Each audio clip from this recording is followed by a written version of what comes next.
ওয়ালা তাকরাবুজ জিনা ইন্নাহু কানা ফাহিশা। আল্লাহ সুবহানাহু ওয়া তাআলা বলেন, তোমরা জিনাহের কাছেও যেও না। অর্থাৎ জিনা তৈরি হয়, জিনা সম্পন্ন হয়, জিনা উৎপন্ন হয়, এমন কোনো কাজ তো করা যাবেই না, বরং তার আশেপাশেও যাওয়া যাবে না। যে সমস্ত কাজ দ্বারা জিনা তৈরি হয় সে সমস্ত কাজ থেকেও মুমিনদেরকে বিরত থাকতে বলেছেন।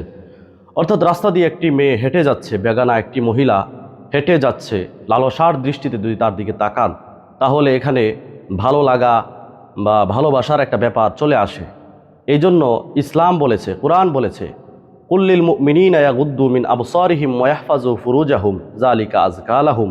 মুমিন পুরুষদেরকে আল্লাহ সুবহানাহু ওয়া তাআলা বলেছেন, তোমাদের দৃষ্টি হেফাজত করো, তোমাদের লজ্জাস্থানকে হেফাজত করো। তার মানে বোঝা গেল জিনা চোখ দ্বারাও হতে পারে, জিনা হাত দ্বারাও হতে পারে, জিনা শরীরের অন্যান্য অঙ্গগুলি দ্বারাও হতে পারে। দুঃখ আর পরিতাপের বিষয় হলো বর্তমান সমাজ, বর্তমান এই ব্যবস্থা, রাষ্ট্র ব্যবস্থা, এটাকে, এই সমস্ত কাজগুলোকে, এই সমস্ত জিনাগুলোকে, ইসলাম যেগুলোকে জিনা বলে আখ্যায়িত করেছে, এগুলোকে তারা নর্মালাইজেশন করছে, তারা এগুলোকে হালাল করার চেষ্টা করছে। এবং ইয়াং বয়সী ছেলেপেলে যারা আছে তারা মজার ছলে হোক, ঠাট্টার ছলে হোক, যে কোনোভাবে এগুলোকে সমাজে ছড়িয়ে দিচ্ছে। যেমন এই যুগে এসে যদি কারো দু চারটা গার্লফ্রেন্ড না থাকে তাহলে সে বন্ধু সমাজে মুখ দেখাতে পারে না, তাকে তার বন্ধুরা লজ্জা দেয়। যেই ছেলেটা ভদ্রতার খাতিরে, যেই ছেলেটা ইসলামকে মেনে, ইসলামকে মানার কারণে দাড়ি রেখেছে, টুপি জুব্বা গায়ে দিয়েছে, লম্বা জামা গায়ে দিয়েছে, টুপি পরিধান করেছে, সেই ছেলেটার জন্য, সেই ছেলেটা যদি কোনো মেয়েকে পটাতে না পারে, কোনো মেয়ের পিছনে ঘুরঘুর না করে, তাহলে তাকে বন্ধু সমাজে তাকে ছোট্ট করে দেখা হয়, তাকে অনেকে হ্যাঁ ও প্রতিপন্ন করার চেষ্টা করে। কিন্তু সত্যিকার অর্থে যে যুবকটা ইসলামকে ভালোবাসে, যে যুবকটা কোরআন মানে, যে যুবকটা আল্লাহ রসুলের সুন্নাহ মানে, তাকে কখনো হ্যাঁ ও প্রতিপন্ন করে আল্লাহ রসুলের সুন্নাহ থেকে আরাম কাজে নিয়ে যাওয়া কারো পক্ষে কখনো সম্ভব হবে না ইনশাআল্লাহ। যুবক ভাইরা আমার, তোমাদেরকে লক্ষ্য রাখতে হবে, তোমাদেরকে এটা নোট করতে হবে, যেই জিনিসটা ইসলাম সমর্থন করে না, যেই জিনিসটাকে ইসলাম নিরুৎসাহিত করেছে, ইসলাম বলেছে এটা হারাম, তুমি আধুনিকতার সাথে তাল মিলিয়ে এটাকে আধুনিকতার একটা ছোঁয়া মনে করে তুমি এই সমস্ত কর্মকাণ্ডে লিপ্ত হও, তবে একটু ভেবে দেখবা এই দুনিয়াটা আসলে কয়দিনের।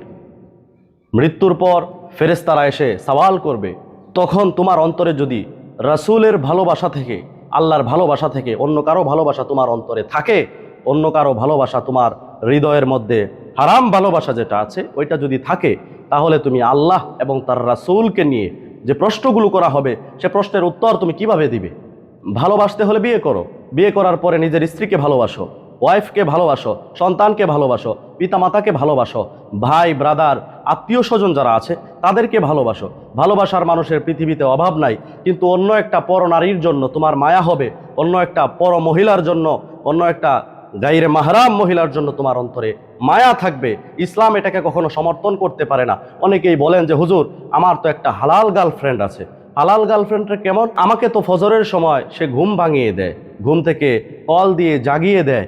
এটা আমার জন্য, আমি যদি সে না জাগাতো, কল যদি না দিত, তাহলে তো আমি নামাজ পড়তে পারতাম না। আমাকে সে নামাজ পড়ার জন্য উৎসাহিত করে, আমাকে সে রোজা রাখার জন্য উৎসাহিত করে, আমাকে সে ইসলামের বিভিন্ন কর্মকাণ্ডে লিপ্ত থাকার জন্যে, ইসলামের বিভিন্ন বিধিবিধানগুলো আদায় করার জন্যে আমাকে সে আদেশ করে থাকে। আমি বলবো ভাই, তোমার কি মোবাইল নাই?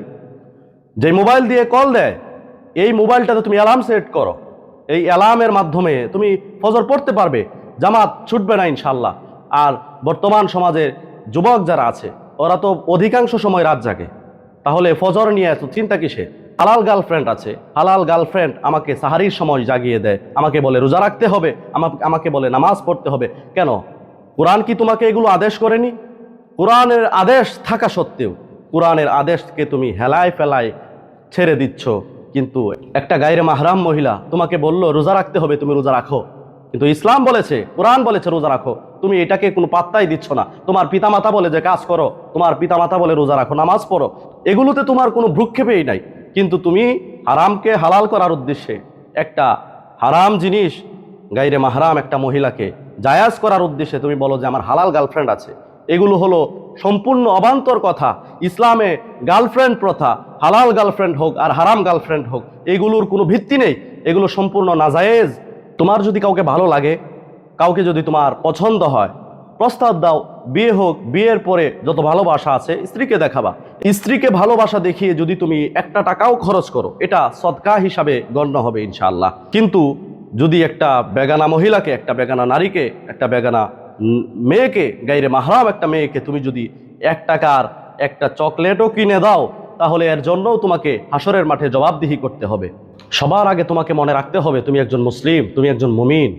যেই মুমিনরা শাহাদাতের তামান্নায় নিজের বিবাহিত স্ত্রীকে ঘরের মধ্যে বাসর ঘরে রেখে জিহাদে চলে যেতেন, সেই মুমিনরা কখনো নারী লোভী হতে পারে না, নারীদের পিছু পিছু ঘুরতে পারে না, নারীদের আঁচলের নিচে থাকতে পারে না। মুমিনরা হবে এমন যে আল্লাহর বিধানকে মানতে গিয়ে শত শত নারীদেরকে ত্যাগ করবে, কিন্তু আল্লাহর বিধানকে কখনো ছেড়ে দিবে না।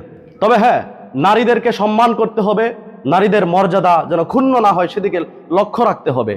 নারীদেরকে সম্মান করতে হবে, নারী হলো আমার মা। নারীদেরকে সম্মান করতে হবে কারণ নারী হলো আমার স্ত্রী। নারীর যত্ন নিতে হবে কারণ নারী হলো আমার বোন। নারীর যত্ন নিতে হবে কারণ নারী হলো আমার মেয়ে। এজন্য নারীদের প্রতি সম্মান রাখতে হবে, তাদের প্রতি শ্রদ্ধা যেমন রাখতে হবে, ঠিক তেমনিভাবে ইসলামের প্রত্যেকটা বিধানের প্রতি তোমার মনোযোগ থাকতে হবে। তোমাকে ভাবতে হবে আল্লাহ তাআলা আমাকে যেই কাজটা নিষেধ করেছেন, সেই কাজটা যদি আমার সামনে হুড়পড়ি এনেও দেওয়া হয়, এরপরেও আমি এই হুড়পড়িকে পায়ে পদলিত করে আল্লাহ এবং তার রাসূলের আদেশকে আমি মান্য করবো ইনশাআল্লাহ।